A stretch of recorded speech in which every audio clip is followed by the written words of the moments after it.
విద్యనే కానీ, వైద్యనే కానీ, సంక్షేమమే కానీ ఆర్థికంగా రేపు వెసులుబాటు, ఎంపవర్మెంట్ అంటారు, దీన్ని సాధికారత అంటారు.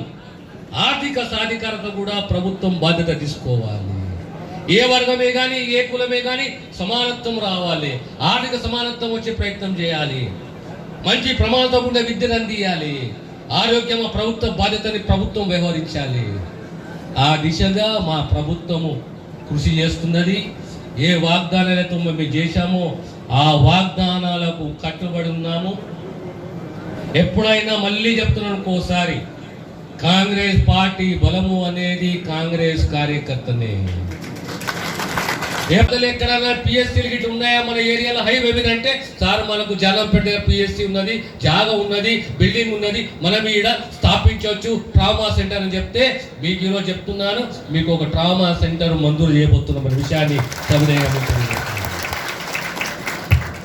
అదే రకంగా Devarakadra taluka headquarters, constituency headquarters మాకు హాస్పిటల్ మంజూరు అయింది కానీ పేపర్ మీద మంజూరు అయింది కానీ నిధులు మాకు సమకూర్చలేదు, మంజూరు కాలేదు అంటున్నారు. ఈరోజు 100 పడకల హాస్పిటల్కు మంజూరు చేస్తున్నాము నిధులు, ఖచ్చితంగా 35 కోట్లు. కొత్తకోట వచ్చినప్పుడు అంటున్నాడు నాతోటి, కొత్తకోట చాలా ప్రశస్తం పొందిన ప్రాంతం ఇది, మాకీడ 30 పడకల హాస్పిటల్ అది సరిపోదు, అయ్యేది కాదు, పోయేది కాదు, మాకు 50 పడకల అప్గ్రేడ్ చేయండి అన్న అని చెప్పేసి, కాకపోతే మాకు సిఎస్సి ఇవ్వండి, అప్గ్రేడేషన్ సిఎస్సి అని చెప్పేసి మా మధు అడిగిండు, దాన్ని కూడా మేము మంజూరు చేస్తున్నాం.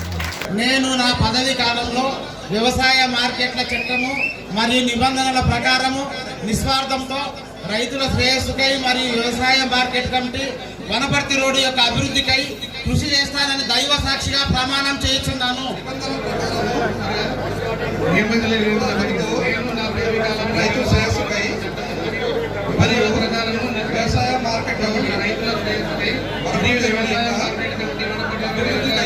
కృషి చేస్తానని దైవ సాక్షిగా ప్రమాణం చేస్తున్నాను.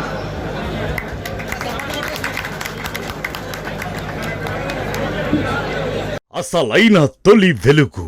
ఫాలో వాట్సాప్ @తొలి వెలుగు official.